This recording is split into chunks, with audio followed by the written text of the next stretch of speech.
6, verso 6. Vou ler o mesmo texto que o pastor Christian leu na oferta. Mateus capítulo 26, verso 6. Tiago, a música. Já colocou aqui? Quem está projetando? Ou não tem? Ah, tá. Ótimo. Obrigado. Ora, estando Jesus em Betânia, em casa de Simão, o leproso, aproximou-se dele uma mulher, trazendo um vaso de alabastro cheio de precioso bálsamo, que lhe derramou sobre a cabeça, estando ele à mesa. Vendo isso, indignaram-se os discípulos e disseram: para que esse desperdício? Fala comigo, desperdício. Pois este perfume poderia ser vendido por muito dinheiro e dar-se aos pobres. Mas Jesus, sabendo disso, lhe disse: por que molestais esta mulher? Ela praticou boa ação comigo. Fala assim, boa ação comigo. Porque os pobres sempre tendes convosco, mas a mim nem sempre tendes. Pois derramando este perfume sobre o meu corpo, ela o fez para o meu sepultamento. Em verdade vos digo, onde for pregado em todo o mundo este evangelho, será também contado o que ela fez para a sua memória. E aqui nós temos um dos acontecimentos mais emblemáticos na Bíblia. É uma coisa que não se entende, como alguém, como o pastor Christian falou, pega todo o seu salário do ano, joga aos pés, na cabeça de um homem. Na verdade não era um simples homem, era o nosso Senhor Jesus Cristo. Mas muitos olharam aquela situação e falaram assim: uau, que loucura, você é maluca mulher, como você faz isso? Que desperdício você fez? Na verdade foi Judas que falou isso, mas todo mundo ficou espantado com a situação, porque nenhum deles, ninguém que estava ali tinha disposição de fazer isso. Todos ficaram extasiados: uau, o que é isso? Então, o contexto do jantar era o que? 6 dias antes da morte de Jesus na cruz, acontece um jantar naquela cidade, Betânia. E esse jantar é na casa de um homem chamado Simão, o leproso. E estavam todo mundo comendo, bebendo, satisfeito com Jesus, porque todo mundo gostava de Jesus, era grato a Jesus de alguma forma. E por serem dessa forma, eles fizeram esse jantar, mas só que de repente vem essa mulher e quebra o vaso. Judas se levanta e fala assim: que maluquice é essa, que loucura é essa mulher, como você faz isso? Por que não vendemos isso, dá aos pobres? Jesus repreende de forma veemente: por que você molesta essa mulher? Por que vocês falam mal dessa mulher? Por que vocês estão reclamando com essa mulher? Ela fez boa ação comigo. Então 2 palavras aqui importantes, você precisa gravar desse texto. Primeira coisa é o que? Desperdício. A segunda coisa é: ela fez boa ação. Então, esse jantar tem alguns personagens interessantes, e eu quero mostrar para você todos os personagens desse jantar. O primeiro deles é Simão, o leproso. A própria Bíblia chama ele de leproso, um ex-leproso, porque todo mundo conhecia na cidade como Simão, alguém que era leproso. Para quem não sabe, lepra é uma doença que come o seu corpo e você nem sente.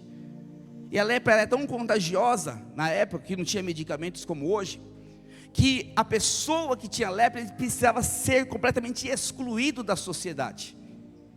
Ou seja, ela não poderia ter relacionamento se tivesse filho, com os filhos, com a mulher, com a família, com os amigos. Ou seja, ele era completamente descartado da sociedade. Ele perdeu completamente a vida que ele tinha.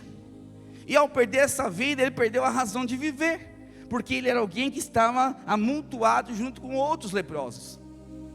E ele teve um encontro com Jesus.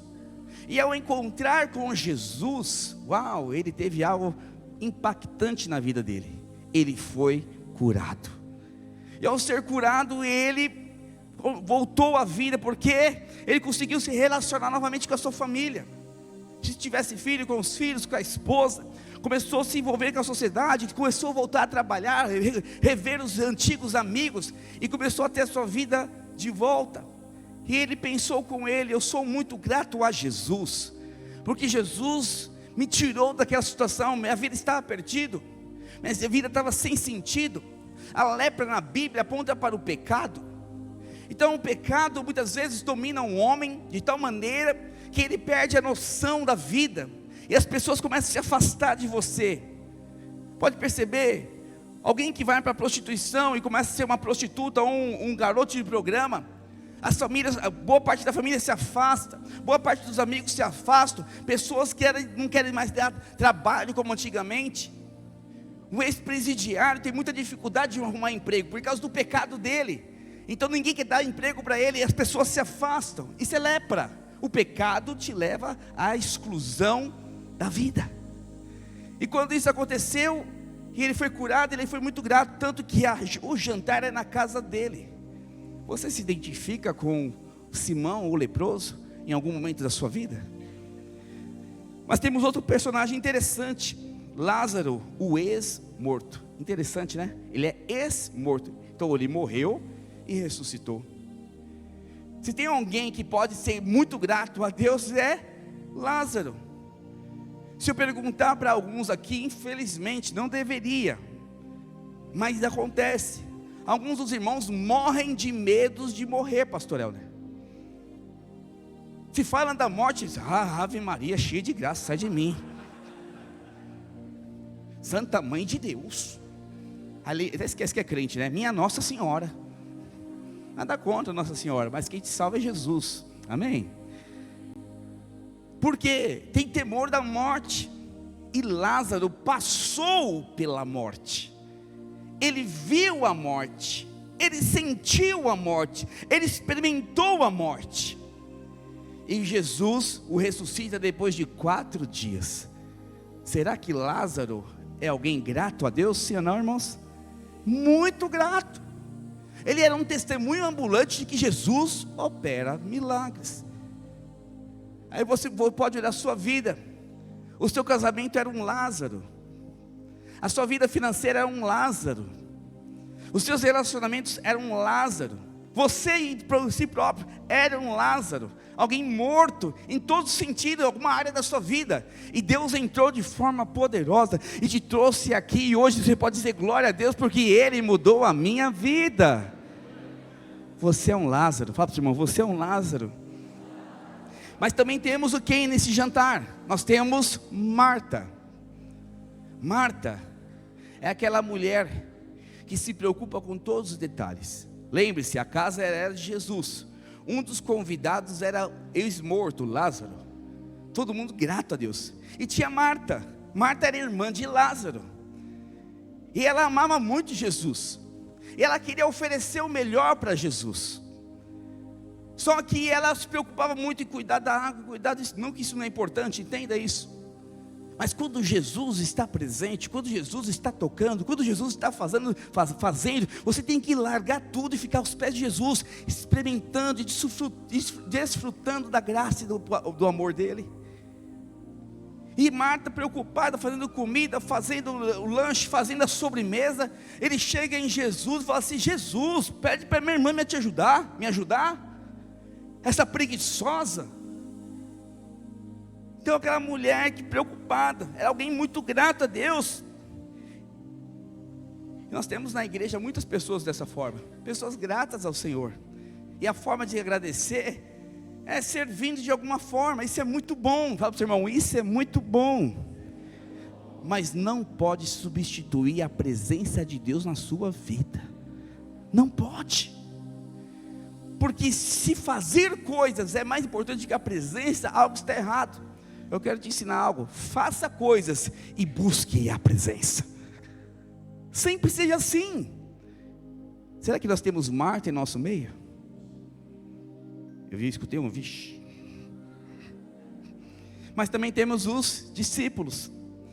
Discípulos eram aqueles que aonde Jesus pisava, ele estava junto.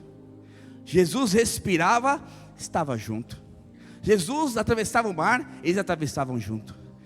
O tempo todo aprendendo com Jesus. Eles tinham prazer. Entenda uma coisa, eles não tinham ideia do que ia acontecer. Você acha que sabendo quem é Jesus, eles tinham ideia que Jesus ia morrer numa cruz? Não tinham. Eles nem imaginavam que Jesus ia morrer. Na verdade, na cabeça deles é o seguinte: nós estamos com o Rei dos Reis, Senhor dos Senhores, E é o seguinte: esse homem vai levantar a espada e destronar Roma, e seremos novamente uma nação que vai imperar sobre a terra. Eles não imaginavam que Jesus ia ser crucificado. Então eles serviam Jesus, amavam Jesus, e realmente eles tinham prazer, porque cada um deles tiveram uma experiência gloriosa com Deus, com o próprio Jesus, desculpa. E nós temos no nosso meio muitos discípulos também, mas dentro dos discípulos existia um chamado Judas. Deixa eu te falar algo. Você não tem que orar para Deus tirar Judas da sua vida. Você tem que orar para Deus revelar quem é, para que você se afaste. Você acha que Jesus não sabia quem era Judas? Sim ou não? Sim ou não? E sabe o que ele colocou na mão de Judas? A tesouraria. Não é o pastor Hélio, irmãos. Pastor Hélio não é o Judas. Ele é o tesoureiro da igreja, ele não é Judas. Jesus fez isso por dois motivos. O primeiro motivo é porque o propósito dele tem que se cumprir. Alguém tinha que traí-lo. Mas o segundo motivo, que eu entendo aí, guarda no seu coração, o pastor Wilson me falou, eu acredito que ele falou, é porque a forma de Jesus falar: dinheiro não tem valor nenhum para Jesus. Aí ele coloca na mão de qualquer um, porque se dinheiro rege a sua vida, Jesus não pode reger. Entende isso? Então ele ensina na Bíblia todas as coisas. E Judas, personagem bem emblemático dessa história, ele, quando vê, fala assim: não, mulher louca, doente mental, não acredito que ela fez isso. Dá uma de louco, quase dá um piripaque, porque ele amava dinheiro, ele tinha paixão por dinheiro, ele amava trapacear, ele andava com Jesus, porque ele tinha como tirar algo. E quando veio um ano de trabalho, eu falei: meu Deus, perdi a oportunidade de tirar 10% para mim, 20, 30. Aí ele grita: por que faz esse desperdício, mulher? Aí Jesus fala: parem, vendesse e dava aos pobres. Eu sou pobrezinho também. E nós teremos Judas no nosso meio, muito pouco, graças a Deus, mas sempre vai existir, porque Judas é a oportunidade para o cumprimento do propósito da sua vida. Diga aleluia. Então não tenha medo de Judas, e não fica correndo de Judas, não fica procurando quem é Judas. Judas sempre vai manifestar o amor e a graça de Deus na sua vida, e poder de Deus. Diga aleluia.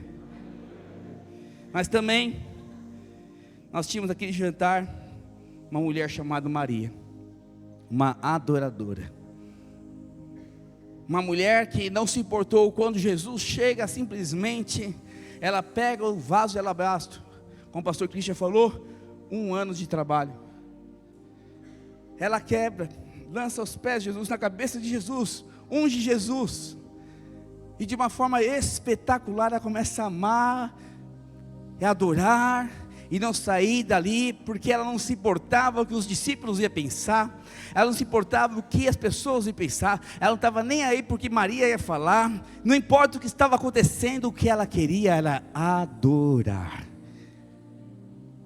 Ela estava desejosa por isso, apaixonada por isso, ela não pensou as consequências, ela não sabia que estava sepultando Jesus com aquele ato.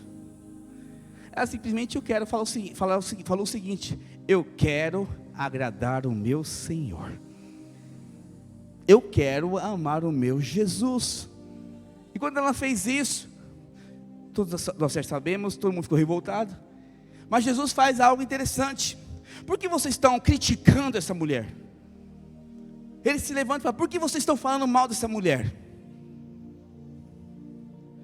O que ela está fazendo é uma boa ação para comigo. Fala comigo: boa ação para com Jesus. E fala: deixa-a, deixa ela aqui comigo, porque ela está fazendo para o meu sepultamento. E olha o que ele fala, presta atenção aqui em mim. Ele fala o seguinte: essa mulher, por causa dessa atitude, será lembrado por todo o lugar que for pregado o meu evangelho. E por que acontece isso? Por causa que ela fez uma boa ação para com Jesus. Fala para o seu irmão, boa ação. E nessa cena tinha Jesus, o personagem principal, aquele que era grato, aquele que era agradecido, aquele que todos estavam agradecendo, aquele que todos estavam felizes, aquele que todos estavam querendo adorar, de alguma forma. Mas Maria foi a única que foi exaltada. Maria foi a única que fez algo diferente. Maria foi a única que de fato fez uma boa ação para com Jesus. Então a objeção de Judas, não, antes disso, por que Judas se levantou para condenar Maria? Logicamente porque ele tinha interesse próprio. Mas o que a desculpa dele para falar o que falou? Era um desperdício. Ninguém neste mundo, em sã consciência, gosta de desperdiçar coisas.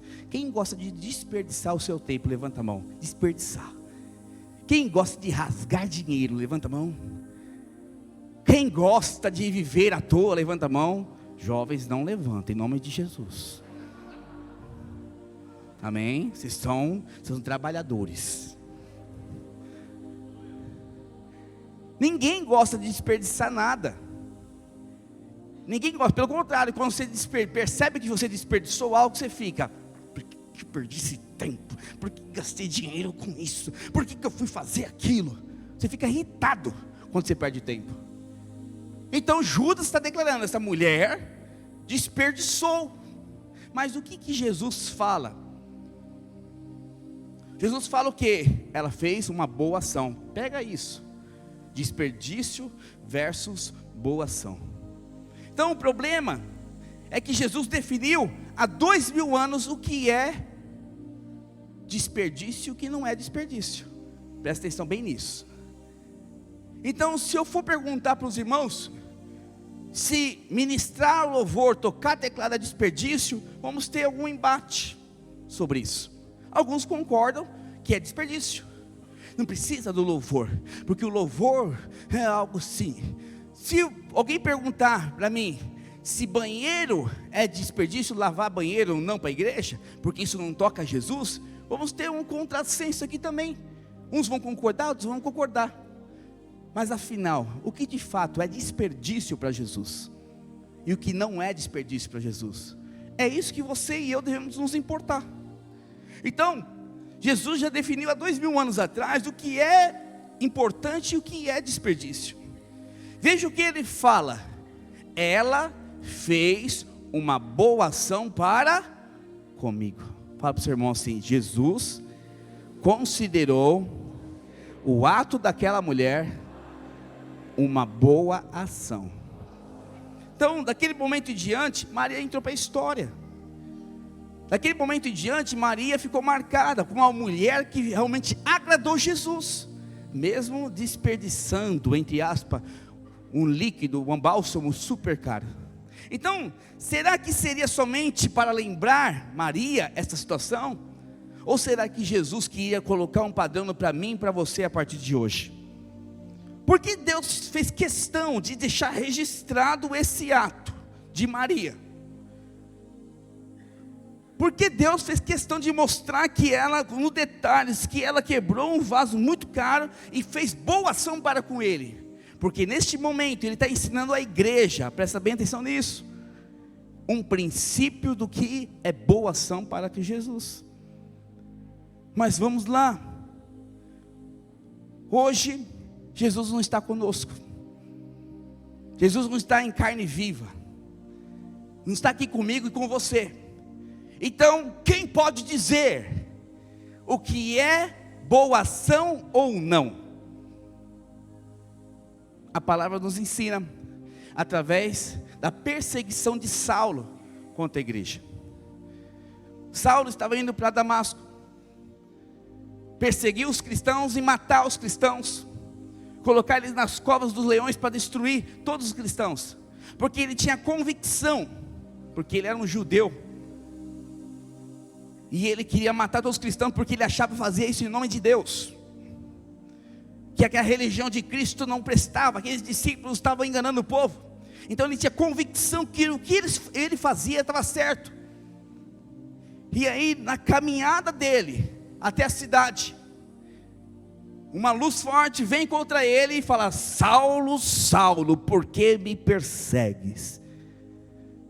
Aí ele ficou assustado: que é isso? Quem é você? Eu sou Jesus, a quem você persegue. Presta atenção, quem Saulo ia matar?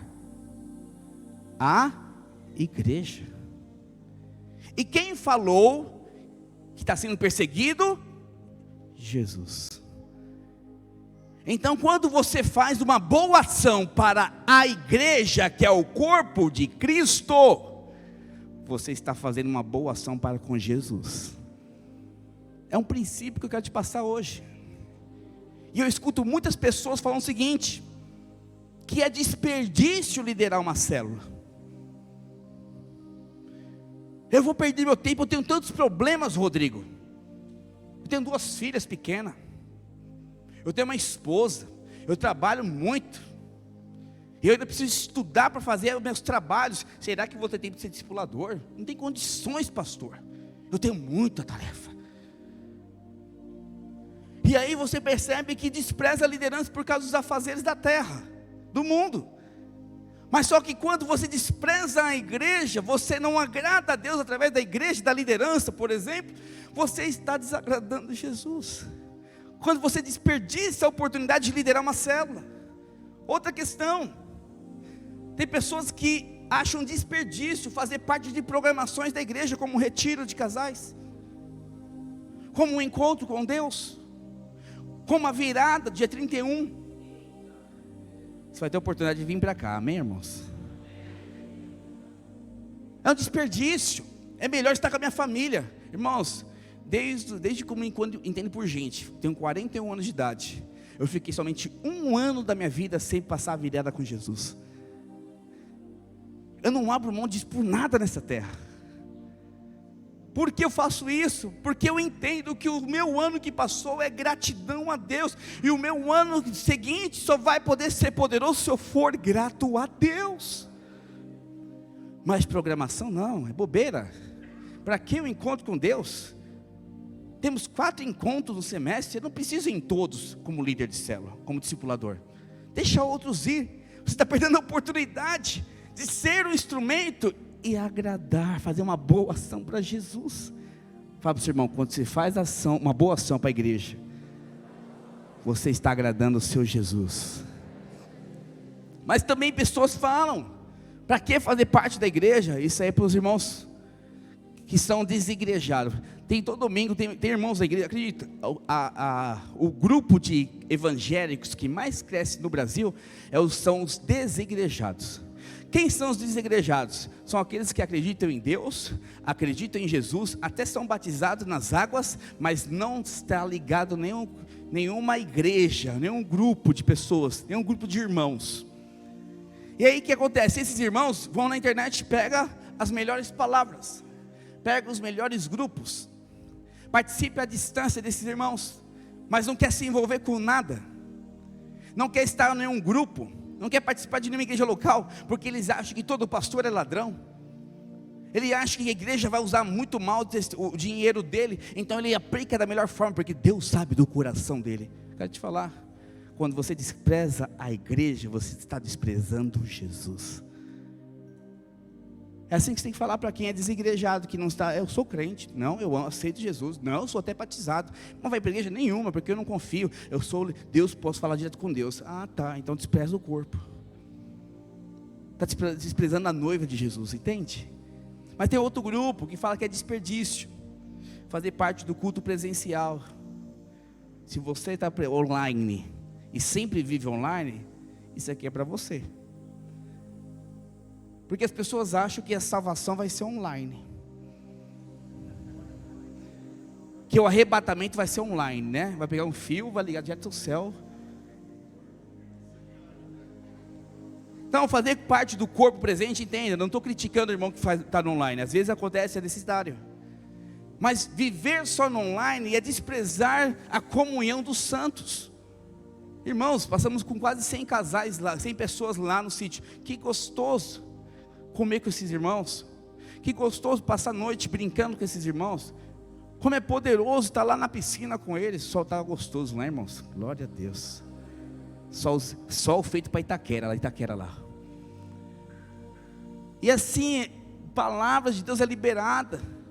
Se pergunta para qualquer um deles, fora a ministração, eles foram ministrar em alguma coisa no evento, no cuidado da pastora, nos detalhes, numa conversa com o irmão X, com o Y.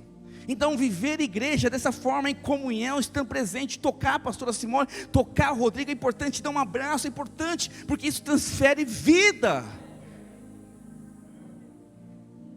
E ficamos muito preocupados com os irmãos que são assim, desvalorizam isso. Por quê? Despreza, acha desperdício. E eu quero colocar até um item aqui em cima disso. Aqueles que vêm domingo sim, domingo não, toma cuidado com isso, irmão. Muitos adultos faltaram hoje, eu sei por quê. Porque você, líder, estava no evento lá comigo. Aí, como você não mobilizou, não trouxe de carro, a pessoa não veio. Você precisa ensinar a pessoa a valorizar Jesus. Precisa ensinar. Porque a salvação, você não vai ter uma cordinha para empurrar ele junto. Você precisa discipular essa pessoa e falar, você precisa amar Jesus. Você não depende de mim para amar Jesus. Mas tem pessoas que acham que dizimar e ofertar, acredite se quiser, é um desperdício. Pastor, eu não acho. Bom, se você é dizimista e ofertante, não é para você. Mas se você não é dizimista e ofertante, significa que você acha que é desperdício. Você só não fala, mas você age como tal. O dízimo vai para o pastor, o dízimo vai ficar na igreja. Eu gostaria que gastasse assim. Eu gostaria, não, mas eu não tenho minha conta, não fecha. Eu tenho um princípio da minha vida desde quando eu nasci não, desde os 14 anos. Toda vez que eu recebia meu salário, já sabia quanto que eu ia receber, eu já programava no banco, o dia tal, um dia depois do meu salário, que ia dizimar para a igreja, dizimar o Senhor. Sempre nas minhas planilhas, o dízimo é a primeira coisa que eu tiro. Incrivelmente, eu consigo viver plenamente todos os outros meses, todos os outros dias. Eu com 30 anos de idade, irmãos, eu tinha uma casa quitada custando 400 mil reais.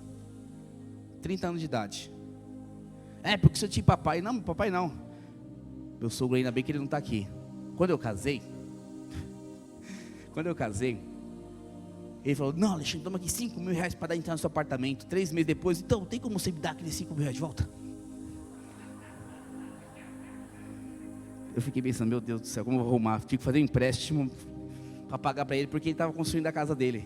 Foi uma boa causa. Eu não tive pai para dar casa, tudo eu e a pastora que construímos juntos. Mas nunca, irmãos, todos esses anos, nós deixamos de agradar a Jesus através da nossa generosidade e fidelidade. Eu quero desafiar você, se você não é dizimista, ou você é dizimista e falhou por causa que se enrolou financeiramente, quero desafiar de você, em 2023, entra diferente, seja fiel, a Bíblia fala, prova a Deus, seja fiel e prova a Deus, e você vai ver o poder sobre a sua vida. Mas também tem pessoas que vão achar essa oferta das primícias que o pastor Wilson falou aqui agora como desperdício. Todo ano eu também faço minha oferta das primícias. E sempre, cada ano que passa, eu faço um valor maior do que fiz ano passado. Pastor, como que eu oferto as primícias? Algo que você vai orar para a parte de Deus, e Deus vai te dar. Mas quero te sugerir algo. Se você guardasse 1% de janeiro até dezembro, você teria 12% do seu salário. Então, no mínimo, que você deveria dar como gratidão, preste atenção, pastor Luiz falou algo importante. O que você oferta te representa. E o que você oferta demonstra o quanto você é grato. Então, quando você traz a sua oferta de primícias, escreve os seus alvos e os seus agradecimentos, está reconhecendo o tamanho do Deus na sua vida e o quanto que Ele foi importante esse ano para você. Se Jesus vale R$50, fazer o quê? Não vou mudar a sua cabeça, mas Jesus para mim vale muito. Lembre-se daquela mulher viúva que colocou no gasofilaço 3 moedinhas. As 3 moedinhas eram tudo dela, não era a sobra dela. Eu não estou falando de valor, eu estou falando do seu melhor para Jesus, amém? Mas agora temos aqui definido claramente o que é desperdício ou não. E Jesus, Ele coloca a métrica muito clara para você e para mim. O que é desperdício? E qual que é a métrica de Jesus? Desde o início, o Senhor deixou claríssimo isso. E Judas veio com a palavra desperdício, mas Jesus via como uma boa ação. Então, quando eu faço uma boa ação para Jesus, jamais posso chamar de desperdício. Fala para o seu irmão, tudo, olha nos olhos do seu irmão, fala assim: tudo que você faz para Jesus nunca será desperdício. Então Jesus colocou um padrão. Então quando Jesus apareceu para Paulo, falou isso: olha, não é, você está me perseguindo, você precisa cuidar da igreja, você precisa amar a minha igreja, porque se você persegue a igreja, você persegue a mim. E hoje quero te colocar a palavra, o equipe de louvor já pode subir, por favor.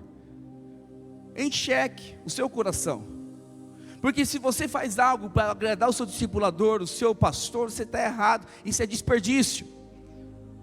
Se você limpa a igreja porque quer um aplauso do pastor, um aplauso do Rodrigo, um aplauso do Paulo, do Clodoaldo, você está errado. Se você é um servo que simplesmente porque o pastor mandou, que eu não quero ficar mal com o pastor, você está errado. Mas se você faz isso porque você quer agradar o seu Senhor, o seu Salvador, isso vai ser contado por toda a eternidade. E nesses dias eu quero decidir no meu coração, eu quero que você decida hoje não viver uma vida de desperdício, mas uma vida de boa ação para com Jesus. E você vai definir isso hoje no seu coração. Tem um pastor que eu amo muito, é o pastor Ivan Rodrigues, lá da Vila Mariana. E ele prega muito bem sobre a diferença do coração que tem amor e o coração que gosta de poder.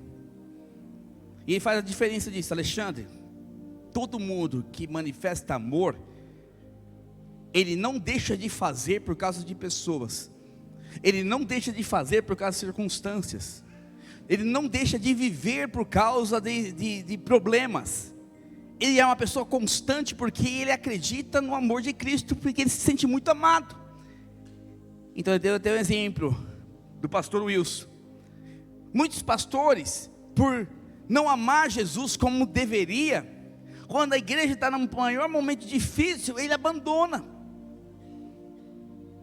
Mas o pastor Wilson, em 2015, quando os pastores estavam com 7 meses, para quem não sabe, nós pastores da videira ficamos quase 7 meses sem salário.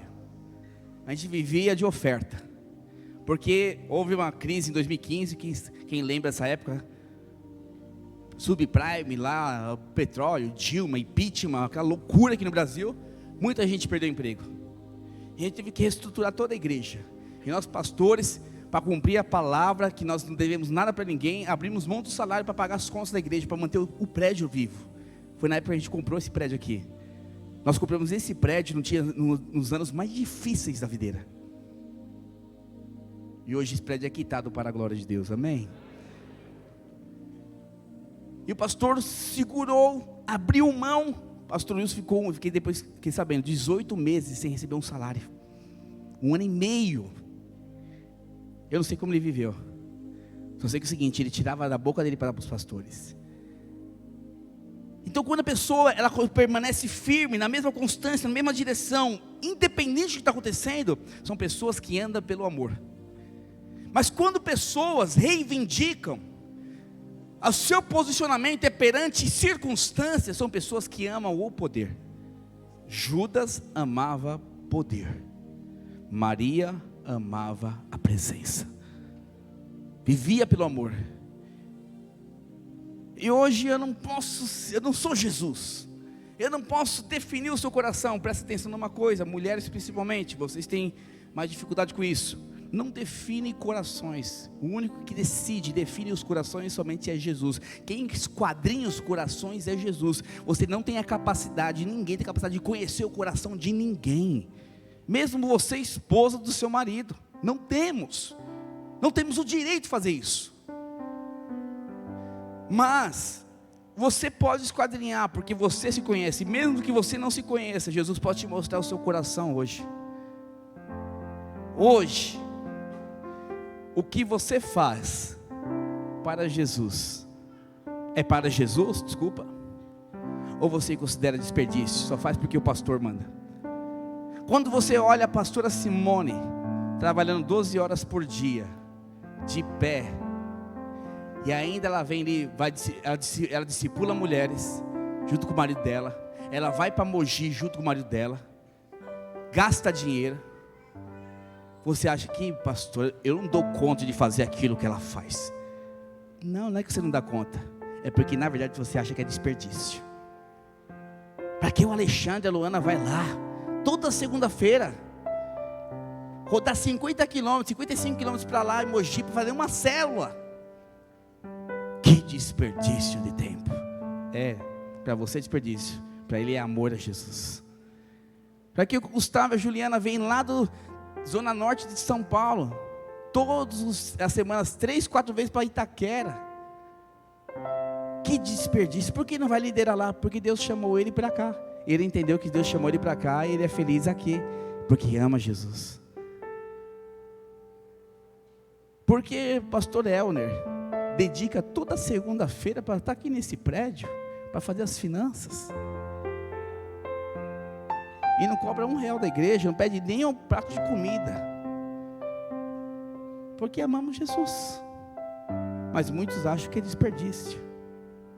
Amar Jesus, irmãos, é fazer as coisas sem esperar nada em troca. Eu faço porque eu sou muito grato a Ele. Agora eu quero desafiar você, que não faz nada por Jesus, se não tiver algo em troca. Pastor Christian falou aqui, quero terminar com isso. Essa mulher é a única pessoa na Bíblia que fez algo para Jesus e depois não se sabe o que Jesus deu para ela. Na verdade ela não pediu nada para Jesus, ela só simplesmente queria adorá-lo. Todo mundo teve um toma lá e dá cá. Todo mundo na Bíblia. Jesus abençoou, aí ele deu. Mas ela não. E sabe o que a Bíblia fala? Que Jesus está procurando verdadeiros adoradores, que o adoram em espírito e em verdade. Vamos ficar de pé? Eu queria que você fechasse seus olhos, e você vai declarar o Salmo 139. Sonda-me, Senhor, que conheces o meu coração.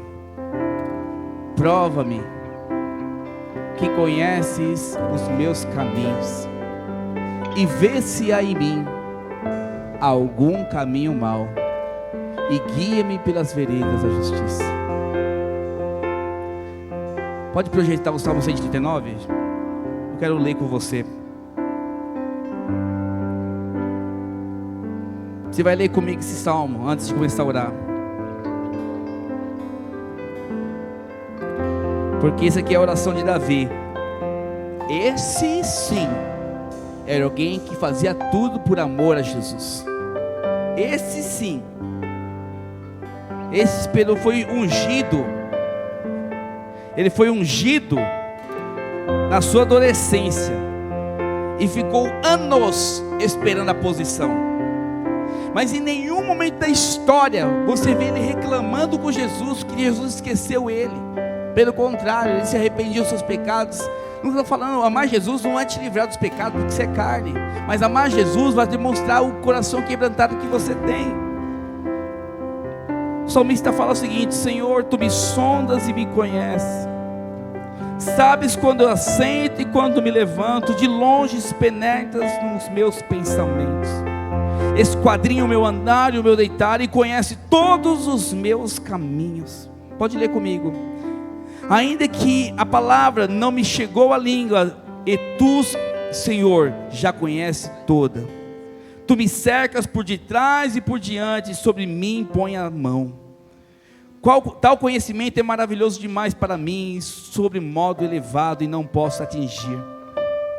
Para onde me ausentarei do teu espírito?